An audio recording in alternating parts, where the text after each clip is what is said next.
हाँ नमस्कार बच्चों। समरूपता, सिमिलरिटी 13.3। और बच्चों एक सिलेबस के बारे में एक जानकारी हम आपको दे दें, सुनिए जरा कि इस समरूप त्रिभुज में दो समरूप त्रिभुजों का क्षेत्रफल की जो समरूपता वाला मामला है ना, जो अगले एक्सरसाइज में आएगा हमारे, वो आपके हट चुका है। दो समरूप त्रिभुजों का क्षेत्रफल, ठीक है, एक ये पार्ट हट गया और समरूपता की अवधारणा से बोधायन प्रमेय का सत्यापन हट गया। यानी अगला जो पॉइंट है समरूपता की अवधारणा से बोधायन प्रमेय का सत्यापन, और इसके बाद में बोधायन प्रमेय पे आधारित कुछ महत्वपूर्ण परिणाम वो भी हटा दिए गए हैं। तो हम ये मान के चल रहे कि उनके हटने से आगे की जो एक्सरसाइज है वो हट गई है, ठीक है। तो आज की जो हमारी क्लास है वो एक तरह से समरूपता के लिए अंतिम क्लास है। विविध को आप सेल्फ देख ही रहे हैं, देखिए जरा किस तरह के सवाल हैं, ध्यान दीजिए। 13.3 के बचे हुए सवाल हम ले रहे हैं। 13 नहीं है बच्चों, 11.3 है ये। 11.3 चैप्टर नंबर 11, ध्यान दीजिए। और इसके जो सवाल हमारे रह गए थे वो लेने थे हमारे को 12वें से। 12वां प्रश्न, ध्यान दीजिए। 11 तक हम ले चुके थे, 12वें में एक विशेष बात है। क्या है? किसी त्रिभुज एबीसी के शीर्ष ए से उसकी सम्मुख भुजा बीडी पर लंब डालने पर, ए से उसके सम्मुख भुजा बीडी पर लंब डालने से एडी स्क्वायर बराबर बीडी गुणा डीसी प्राप्त होता है, ठीक है ना। देखिए किस तरह से करेंगे सवाल, ध्यान से समझिए। इसमें हो सकता है थोड़ा सा कुछ प्रिंटिंग मिस्टेक्स कभी कभी हमारे को किन्हीं सवालों में मिल सकती है। जो कहा गया है ना बच्चों यहां पे, बीडी पर लंब डालने पर, भुजा बीडी पर, वाकई वो बीसी है। क्या है? बीसी पर। तो थोड़ा सा सुधारिए उसको। एडी स्क्वायर बराबर बीडी गुणा डीसी प्राप्त होता है। सिद्ध कीजिए त्रिभुज एबीसी एक समकोण त्रिभुज है। त्रिभुज एबीसी हमारे को समकोण त्रिभुज सिद्ध करना है। कैसे करेंगे समझिए जरा।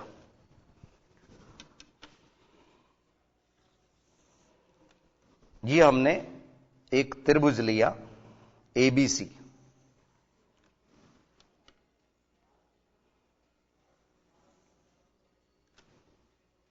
ये ए बी सी, इसमें ए बिंदु से ये लंब है बच्चों एडी, ठीक है। बीसी पर लंब है, बीसी पर लंब डालने पर, बीडी छपा हुआ है उसको थोड़ा सा करेक्शन कर लीजिए।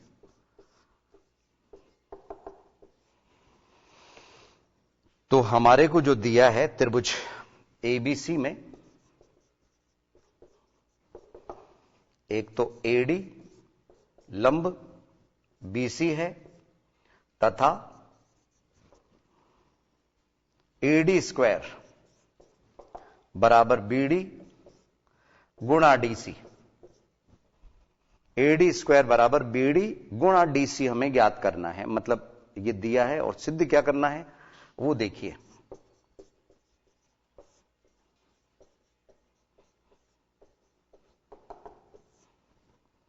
त्रिभुज एबीसी एक समकोण त्रिभुज है।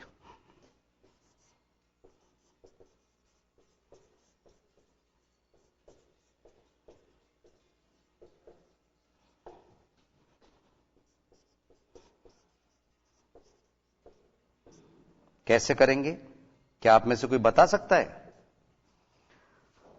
यस बच्चों, रचना की जरूरत नहीं है, ये इसमें है। पहले एक बार रफली समझ लीजिए। हमारे को एडी स्क्वायर बराबर बीडी गुणा डीसी दिया है, तो हम यहां से बात स्टार्ट करेंगे उपपत्ति में। यस, वो क्या है, दिया क्या गया है, एडी स्क्वायर बराबर बीडी गुणा डीसी, ठीक है, दिया है। अब इसमें क्या करेंगे बच्चों, ये जो एडी स्क्वायर है ना, इसके एडी स्क्वायर मतलब एडी गुणा एडी। क्या बोला मैंने? एडी गुणा एडी। तो इसके एक एडी को हम क्रॉस में भेज देंगे, एक एडी को हम इधर भेज देंगे। कैसे? एडी बटे डीसी, और बीडी यहां रहने दीजिए, बटे एडी। डीसी को हमने इधर भेज दिया, एडी को इधर भेज दिया, ये क्रॉस मल्टीप्लाई कर दिया हमने।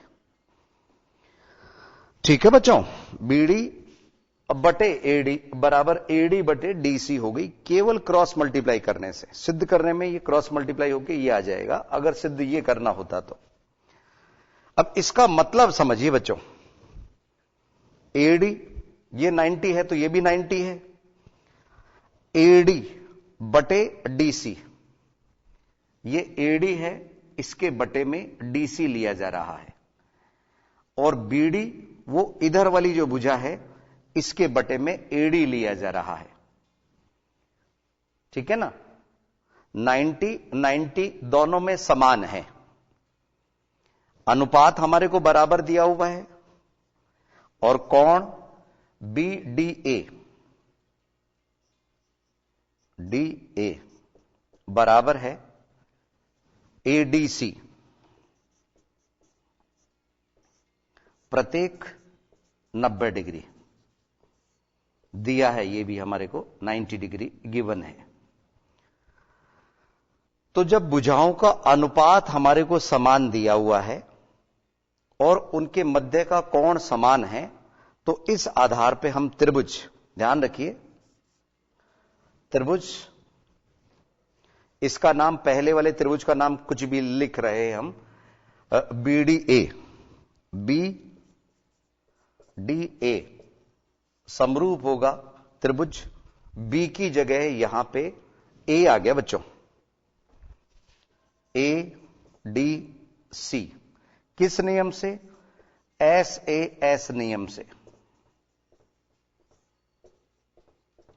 ठीक है? और जब ये समरूप हो गए तो इसका मतलब ये वाला जो कोण है, मान लो ये x है, तो ये x होगा, और ये कोण अगर y है तो ये वाला कोण y होगा। डबल लगा लीजिए इधर। ठीक है? क्यों? क्योंकि दोनों समरूप त्रिभुज है। अब यहां पे ध्यान रखिएगा, त्रिभुज ADC ले लीजिए चाहे ADB ले लीजिए, यहां पे हम क्या लिख रहे हैं? कोण B बराबर कोण CAD, कोण B बराबर CAD। किस नियम से? CPST से। और इनको हमने x के बराबर मान लिया, बराबर x, और इधर में कोण C बराबर इसके बराबर, यानी कि ये हुआ DAB या BAD लिख सकते हैं। ये हमने y माना है, ये भी CPST। CPST एक बार हम बता दें, corresponding parts of similar triangles. अब यहां पे कहीं पे भी अगर हम x प्लस वाई बराबर 90 ले लेते हैं तो यह सिद्ध हो जाएगा। त्रिभुज, कोई सा भी एक त्रिभुज सेलेक्ट कर लीजिए, ADC में x प्लस 90 प्लस वाई बराबर 180, किसी भी त्रिभुज के तीनों अंतःकोणों का योग 180 डिग्री, यानी जिसको एंगल सम प्रॉपर्टी बोलते हैं, उससे x plus Y is equal to 180 minus 90, तो x plus Y is equal to 90। जब ये हमारा समीकरण बन गया x प्लस वाई बराबर 90, तो अब पूरा त्रिभुज लीजिए, त्रिभुज ABC में ये x है, ये y है, ये x प्लस वाई, कोण ए पूरा ले लीजिए, x प्लस वाई के बराबर है। इस बार x का पूरा नाम ही लिख दीजिए BAC। कोण BAC बराबर 90। इसको कोई भी समीकरण अभी हमने नहीं दिया तो समीकरण 1 दे दीजिए। समीकरण 1 से अतः अब हमारा जो रिजल्ट था वो आ गया। अतः त्रिभुज ABC एक समकोण त्रिभुज है।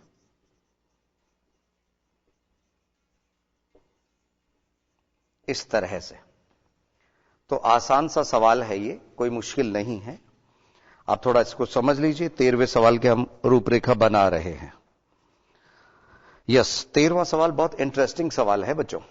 सवाल नंबर 13 में सिद्ध कीजिए किसी त्रिभुज की तीनों भुजाओं के मध्य बिंदु को क्रमशः मिलाने पर बनने वाले चारों त्रिभुज अपने मूल त्रिभुज के समरूप होते हैं। सिद्ध कीजिए किसी त्रिभुज की तीनों भुजाओं के मध्य बिंदुओं को क्रमशः मिलाने पर बनने वाले चारों त्रिभुज अपने मूल त्रिभुज के समरूप होते हैं। बनने वाले चारों त्रिभुज समझिए कैसे करेंगे। तो इसको आप लोगों ने काफी कुछ हद तक समझ भी लिया होगा, उतार भी लिया होगा, ठीक है ना। और नहीं तो ये YouTube पे भी अवेलेबल है बच्चों, वहां से भी आप देख सकते हो। त्रिभुज ABC समकोण त्रिभुज है, ये सिद्ध करना है। हमारे को ये दिया था तो हमने एक AD को यहां से नीचे भेज दिया, DC को यहां भेज दिया क्रॉस मल्टीप्लाई से। दोनों में 90-90 बराबर दिख रहा है तो SAS नियम से दोनों समरूप हो गए, और समरूप होने से ये कोण इसके बराबर, ये कोण इसके बराबर निकल के आ गया। ठीक है। एक पाइथागोरस प्रमेय को सिद्ध करने में भी एक इसी तरह का डायग्राम वहां बनता है, लेकिन वो अभी कोरोना काल में हमारे सिलेबस से हटा दिया गया है फिलहाल। ठीक है ना। तो 13वां सवाल समझिए कैसे करेंगे। उसमें वो जो 9th में आपने मध्य बिंदु प्रमेय पढ़ी थी ना, वो भी लगेगी कि किसी त्रिभुज के दो भुजाओं के मध्य बिंदुओं को मिलाने वाली रेखा तीसरी भुजा के समांतर व उसकी आधी होती है। तीसरी भुजा के समांतर व उसकी आधी होती है। कैसे करेंगे समझिए।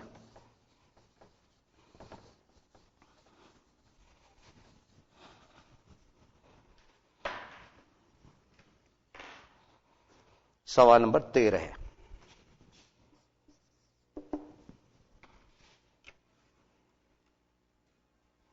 यस, ये त्रिभुज बनाते समय ही इसका मध्य बिंदु आप नोट कर लीजिए तो डायग्राम बिल्कुल आसानी से बन जाएगा बच्चों।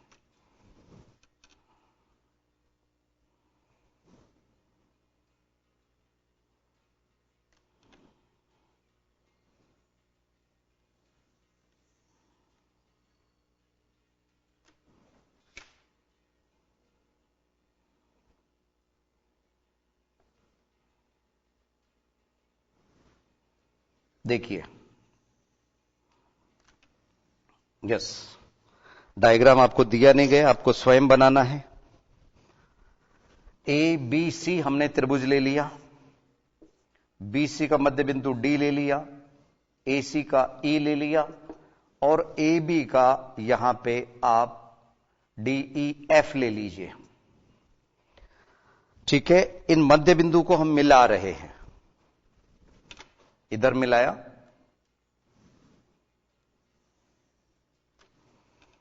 इधर भी मिलाया, और इधर भी मिलाया। ठीक है। अब समझिए जरा। देखो बच्चों, अगर बिल्कुल फेयर डायग्राम आप बनाओगे तो दिख ही जाएंगे कि यहां एक समांतर चतुर्भुज नजर आएगा, यहां एक समांतर चतुर्भुज नजर आएगा, और यहां पे भी एक समांतर चतुर्भुज नजर आएगा। ठीक है। समांतर चतुर्भुज के सम्मुख कोण बराबर होते हैं, तो कई तरीकों से इसको सिद्ध कर सकते हैं। हमारे को सिद्ध क्या करना है, ये 1, 2, 3 और 4, ये जो 4 त्रिभुज दिख रहे हैं, ये मूल त्रिभुज ABC के समरूप है, ये हमें सिद्ध करना है। ठीक है। ध्यान रखिए, ABC जो मूल त्रिभुज है उसके समरूप है ये चारों, ये हमें सिद्ध करना है। कैसे करेंगे समझिए जरा। एक काम करो बच्चों, पहले आप लोग खुद दिमाग लगाइए तो देखिए कैसे कर सकते हैं, है ना। तो आपको हम 1-2 मिनट का कीमती वक्त दे रहे हैं, मिलते हैं 1-2 मिनट के अंतराल के बाद।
एक बार पुनः स्वागत है आईसीटी के लाइव क्लासेस में। बच्चों सुनिए तो कि इसमें हमारे को सिद्ध क्या करना है।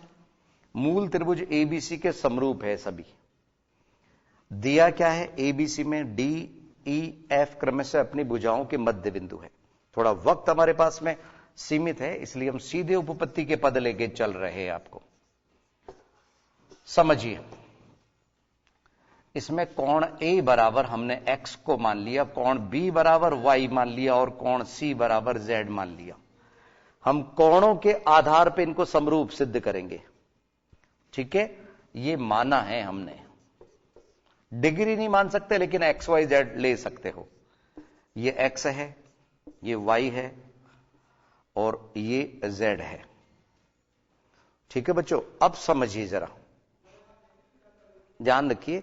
यहां पे एक मिड पॉइंट थ्योरम का हम इस्तेमाल कर लेते हैं। 9th क्लास में हमने पढ़ा था कि किसी त्रिभुज की दो भुजाओं के मध्य बिंदु को मिलाने वाली रेखा तीसरी भुजा के समांतर वो उसकी आधी होती है, ठीक है। तो यहां पे मध्य बिंदु प्रमेय से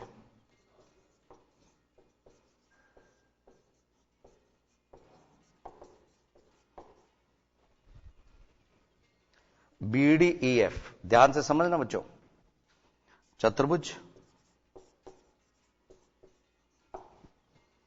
बी डी ई एफ में बी डी समांतर भी है ई एफ के तथा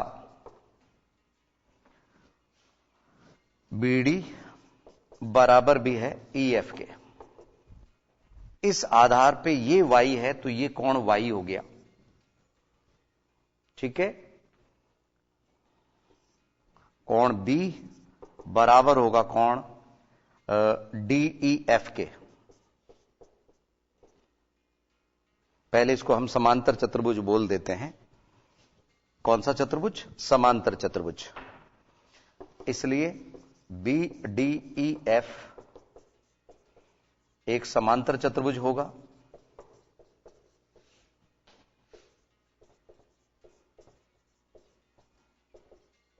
और इस आधार पे हम क्या कर सकते हैं कि कोण B बराबर होगा DEF के, और वो किसके बराबर हुआ? Y के। अब ये y इसके बराबर हुआ एकांतर कोण की वजह से, तथा कोण DEF बराबर होगा किसके? EDC के। EDC के, ये भी y एकांतर कोण, ठीक है बच्चों। अब मैं ज्यादा डिटेल में नहीं जा रहा, इसी तरह से आप खुद कर लीजिए। ये भी एक समांतर चतुर्भुज बन रहा है, तो ये Z, तो ये Z। और एकांतर कोण की वजह से ये z, और इधर ये भी एक चतुर्भुज बन रहा है, समांतर चतुर्भुज AFDE, तो ये x तो ये x, और एकांतर कोण की वजह से कौन सा बराबर होगा? हां, ये x है तो ये x, ये z है ये z, ये y ये y। ये एक बात और सुनिए बच्चों, ये x आ ही गया इस पे, ये z है तो ये z संगत कोण, और यहां पे ये x इसके बराबर, ऑल्टरनेट इंटीरियर एंगल एकांतर कोण, और यहां पे ये कोण y किसके बराबर हुआ? इसके एकांतर कोण। ऐसा y y के बराबर, y इसके भी बराबर, y इसके भी बराबर, एकांतर कोण इधर भी बन रहा है। तो आपने देखा सभी त्रिभुज में कोण x y z आ रहे हैं, ओरिजिनल मूल वाले में भी x y z आ रहे हैं, सभी में x y z आ गए। कारण एक में हमने निकाल के बता दिया, बाकी सभी में भी ऐसा ही होगा। ठीक है, तो अब हम लिख सकते हैं, इसलिए जो हमें कहा गया है सभी त्रिभुजों के सभी कोण समान हैं।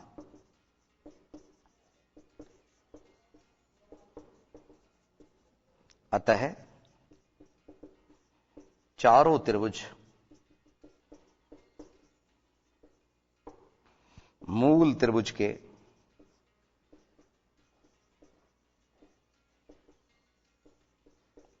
समरूप है, मूल त्रिभुज के समरूप हैं। ठीक है, किस नियम से? एस एस एस नहीं बच्चों, ए नियम से, ए नियम से। अब हमारे पास में 2 सवाल और बच रहे हैं इस एक्सरसाइज में, 14वां और 15वां सवाल। ठीक है बच्चों, देखिए जरा, तेजी से समझने की कोशिश करोगे तो आ जाएगा। आकृति दर्शाए अनुसार यदि AB लंब है BC पर, DC लंब है BC पर। यहां पे भी बच्चों थोड़ा सा प्रिंटिंग मिस्टेक हमारे को दिख रहा है, ऐसा लग रहा है। एक मिनट देखें जरा। AB परपेंडिकुलर टू BC, बिल्कुल ठीक है, और DC ठीक है, DC परपेंडिकुलर टू BC। 3 लंब है यहां पे। कैसे? अभी डायग्राम से आपको समझ आ जाएगा। और आपको समरूप त्रिभुज सिद्ध करने हैं। देखिए कैसे।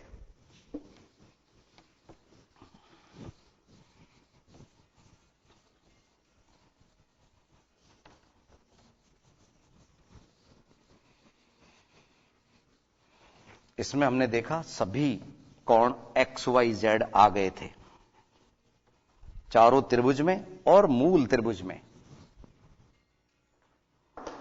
सवाल नंबर 14 का डायग्राम हमारे को दिया गया है।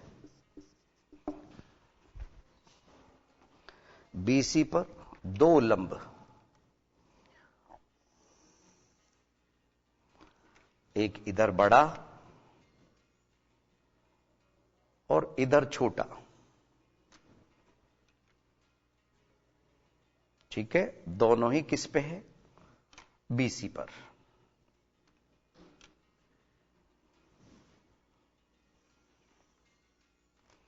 यस, इधर से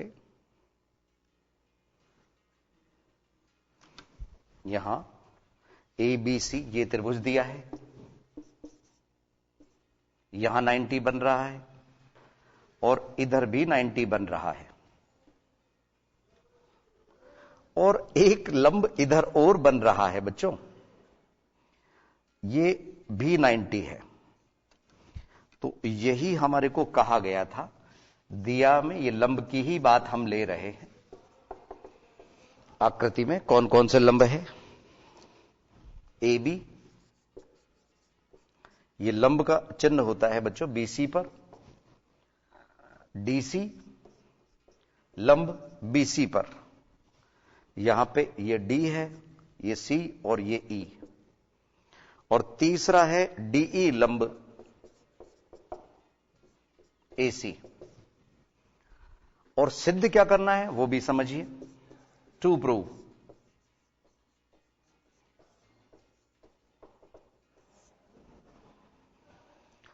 त्रिभुज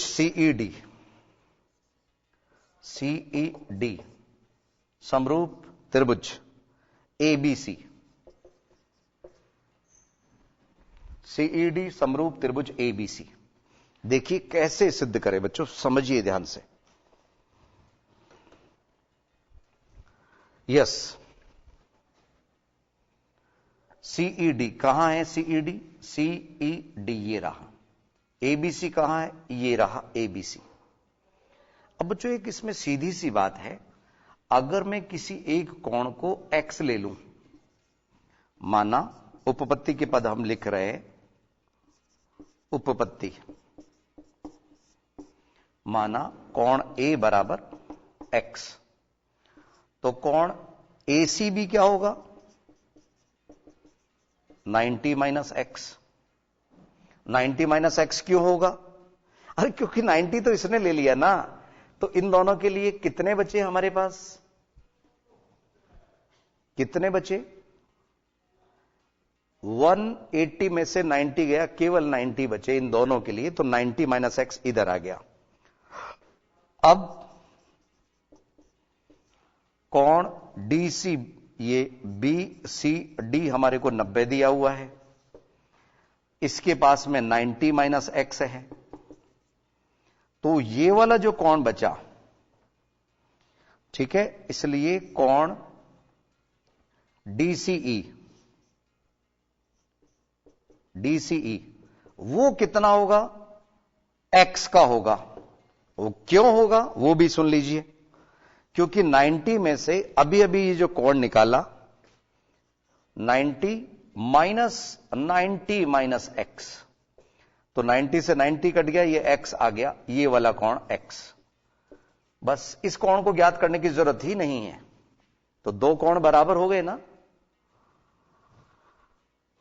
इसलिए त्रिभुज CED कौन कौन से कोण बराबर हो गए? x वाले के बराबर। कोण A हमारे पास में ABC तथा त्रिभुज CED, कोण A बराबर हो गया किसके?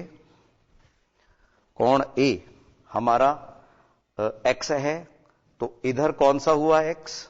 ये वाला। तो इसका नेम हम बोल सकते हैं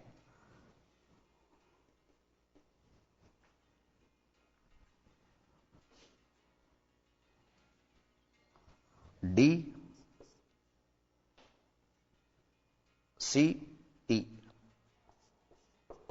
प्रत्येक x, और ये 90 के बराबर है।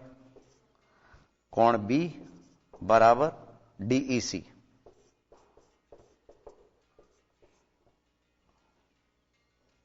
वो प्रत्येक x, ये प्रत्येक 90।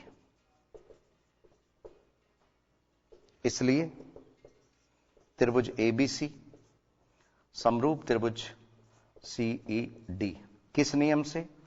AA नियम से। अगर तीसरा कोण भी बराबर कर लेते तो ट्रिपल A नियम से हो जाता। ठीक है, तो आपने देखा दो कोण हमने बराबर कर दिए, दो कोण बराबर होने से सिद्ध हो गया। अब अगला सवाल जो है ना, वो भी थोड़ा सा इंटरेस्टिंग सवाल है, और इसमें जो सिद्ध करना है ना बच्चों, सिद्ध कीजिए EX बटे BE बराबर हो सकता है आप लोगों के 1/2 दिया हुआ हो, लेकिन कुछ बुक्स में अब वो 1/3 आ गया है छप के। 1/2 सिद्ध नहीं होगा, 1/3 सिद्ध होगा। तो अभी कुछ बुक्स जो नई इंग्लिश मीडियम की भी आई है, कुछ उनमें 1/3 छप के आ चुका है। ये देखिए कैसे होगा। सवाल नंबर 15 हम ले रहे हैं। थोड़ा अनुपात का फर्क है, 1:3 कर लीजिए उसको। देखिए कैसे, इसमें भी ये मध्य बिंदु प्रमेय लगेगी, मिड पॉइंट थ्योरम। आज एक सवाल में और लगी थी मिड पॉइंट थ्योरम, इसमें भी लगेगी। कैसे, देखिए, हमें कहा गया है त्रिभुज एबीसी की भुजा बीसी की मध्य बिंदु डी है, मध्य बिंदु डी है। एडी का समद्विभाजन करती हुई एक रेखा बी से इस प्रकार खींची गई है कि वह भुजा एडी को ई पर कट करती है, एडी को ई पर कट करती है, एसी को एक्स पर काटे, तो सिद्ध कीजिए ई एक्स बटे बीई बराबर 1/2, बराबर 1/2। इस 1/2 को मैंने बोला है 1/3 करने के लिए। डायग्राम कैसे बनेगा समझिए जल्दी से। और इसके बाद में बच्चों इस चैप्टर को हम यहीं खत्म मानेंगे, फिर नया चैप्टर लेंगे 12वां चैप्टर व्रत वाला।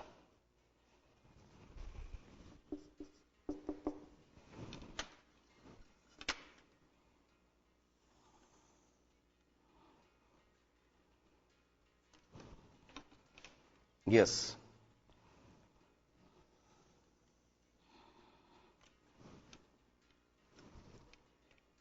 इसका मध्य बिंदु हम नोट करके चले, क्योंकि अभी हमारे को मिलाना होगा। यस, तो यहां पे एक तो ये दिया है कि त्रिभुज एबीसी और मध्य बिंदु डी है, ये ए बी सी मध्य बिंदु डी, इससे हमने मिलाया।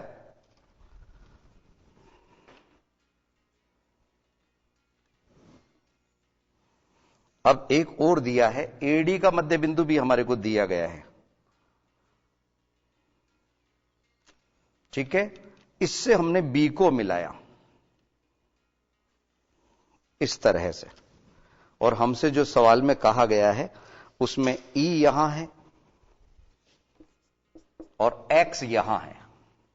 बस आपको करना क्या है, इसमें एक रचना का ध्यान रखना है कि डी से एक इसके समांतर रेखा खींचनी है, वो रचना इसमें करनी होगी, तभी यह सिद्ध होगा। इसके समांतर एक रेखा हमने खींची इस तरह से, ये डॉट डॉट से कर दीजिए x, और यहां पे हम y भी लिख सकते हैं, ये एक्स्ट्रा हमने ड्रॉ किया इसके समांतर। ये रचना का पद है, रचना में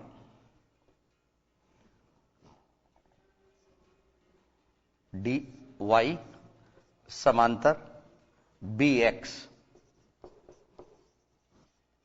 खींची, ठीक है।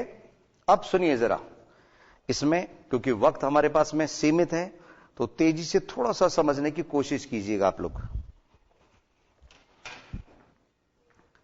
कि इस त्रिभुज में ये इसके समांतर है, तो ये भुजा इसके बराबर हुई, और इस त्रिभुज में, इस वाले त्रिभुज में जिसका नाम है ए डी वाई, इसमें ये इसका मध्य बिंदु है और इसके समांतर है, तो यहां पे भी ये दोनों बराबर हुई, क्योंकि ई एडी का मध्य बिंदु है। तो कहने का मतलब ये 3 बराबर भागों में बट गई है रेखा। अब सीधी सी बात है बच्चों, एक मिड पॉइंट थ्योरम से हमने पढ़ा है कि ये इसके समांतर व इसकी आधी होगी, तो ये हुआ 2x, और जब ये 2x हो गया तो इस त्रिभुज में जिसका नाम है BCY, 2x का डबल पूरा हमारे पास में 4x होगा, जिसमें से x इसने ले लिया, तो इधर बचा 3x, क्योंकि पूरा उसको 4x होना है। तो इसको हम शॉर्टकट में ही बता रहे हैं आपको, वक्त होने की वजह से। तो सीधा हमारे को जो सिद्ध करना था EX बटे BE, देखिए यहां पे x अगर सवाल में आ चुके हैं तो आप कुछ और ले लीजिए, m ले लीजिए, इधर ट्वाइस ऑफ m और इधर थ्राइस ऑफ m, क्योंकि ये पूरा 4m हुआ। तो EX का जो मान है हमारे पास में EX वो m है, और BE हमारे पास में 3m है, तो वो कट के 1/3 आ जाएगा, जो हमें सिद्ध करना था। उपपत्ति शॉर्ट में हम समझा रहे हैं वक्त की कमी की वजह से, ठीक है बच्चों। तो संभवतः यहां तक आप लोगों को समझ आ गया होगा। इसी के साथ में हमारी ये समरूपता एक महत्वपूर्ण एक्सरसाइज यहां खत्म होती है। अगली क्लास में नए चैप्टर के साथ में हम फिर मिलेंगे। नमस्कार।